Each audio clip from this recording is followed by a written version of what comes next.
हरे कृष्णा। प्रिय कृष्ण भक्तों, स्वागत है हमारी नई वीडियो में आप सभी दोस्तों का।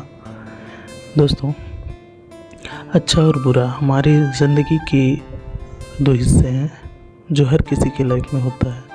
अच्छा और बुरा दोनों वक्त आता है। आइए एक स्टोरी के माध्यम से इसे समझते हैं। ये स्टोरी ज़िंदगी में हमारे साथ जो कुछ भी अच्छा और बुरा होता है, हमें एक सिचुएशन को कैसे संभालना चाहिए उसके बारे में है। रवि और दीपक अच्छे दोस्त थे। वो दोनों एक ही दिन कुछ काम होने की वजह से शहर जा रहे थे। शहर का कोई पक्का रास्ता नहीं था, इसलिए वे दोनों जंगल के इलाके से गुजरते हुए शहर जा रहे थे। गर्मी बहुत होने के कारण वो दोनों बीच बीच में थोड़ा आराम करके रुकते थे और फिर आगे बढ़ते थे। उन दोनों ने अपने साथ खाने पीने की चीज़ें भी रखी थी। दोपहर को जब दोनों दोस्तों को भूख लगी तो दोनों ने एक जगह बैठकर खाना खाने का सोचा। दोनों जब साथ में खाना खा रहे थे तभी उन दोनों में किसी बात को लेकर झगड़ा हो गया। झगड़ा इतना बढ़ गया कि रवि ने दीपक को थप्पड़ मार दिया। थप्पड़ मारने के बाद भी दीपक रवि को कुछ नहीं बोला। दीपक ने जंगल में से एक लकड़ी का छोटा टुकड़ा उठाया और फिर उसे मिट्टी पर लिख दिया कि आज मेरे पक्के दोस्त ने मुझे थप्पड़ मारा।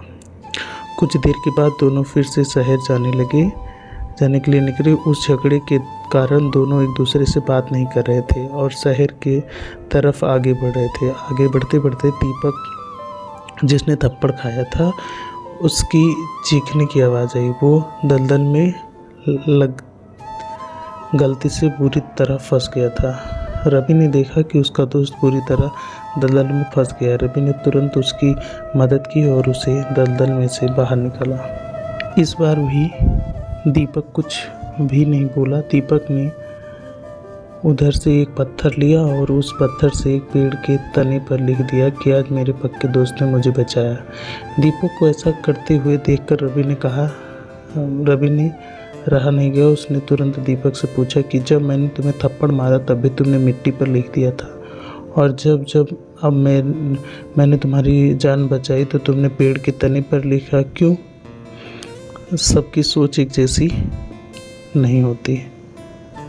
दीपक ने जवाब दिया कि जब तुमने मेरे साथ बुरा किया था तब मैंने मिट्टी पर लिख दिया था, क्योंकि मैं उस बात को अपने मन में अंदर तक नहीं बैठाना चाहता था और मैं ऐसा मानता हूँ कि उस मिट्टी की तरह ही वो बुरी बात मेरे मन से मिट जाए।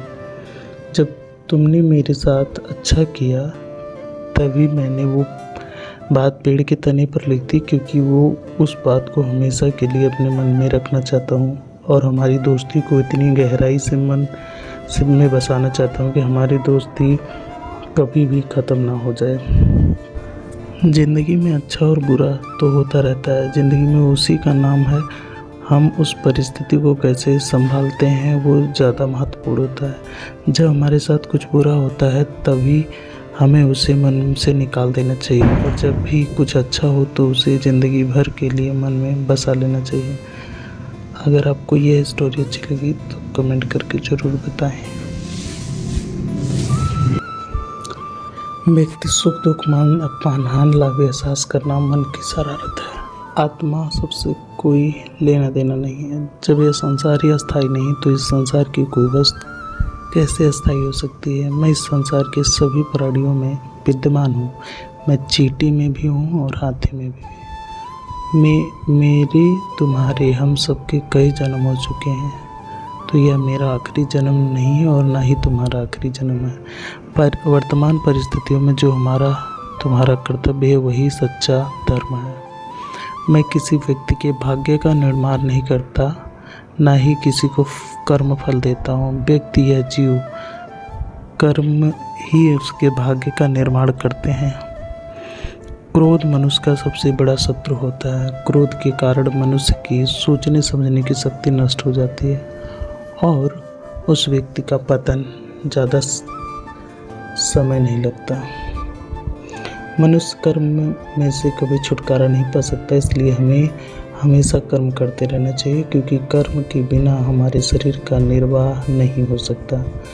परिवर्तन होना ही संसार में स्थायी है, इसलिए मनुष्य को परिवर्तन से कभी घबराना नहीं चाहिए। इंद्रियों के वश में होने से मनुष्य के जीवन में केवल विकार और परेशानियां ही आती हैं। निर्मलता ईश्वर देता है, लेकिन मर्यादा मनुष्य का मन स्वयं निर्मल करता है। जीवन में मनुष्य को अपनी वाणी को संयम में रखना चाहिए, क्योंकि वाणी से दिए हुए घाव कभी भी नहीं भरते। मनुष्य अपने जीवन में उनके लिए शोक करता है जो उसके योग्य नहीं है। बुद्धिमान व्यक्ति किसी जीवित या मृत के लिए शोक नहीं करता। मैं हमेशा तुम्हारे साथ हूँ और तुम्हारे आसपास ही रहता हूँ, चाहे तुम कुछ भी कर रहे हो। जो हुआ अच्छा हुआ, जो होगा अच्छा ही होगा। स्वयं को मुझ पर छोड़ दो, केवल अपने कर्म पर ध्यान दो। कर्म ऐसा करो जो स्वार्थ रहित और पाप रहित हो।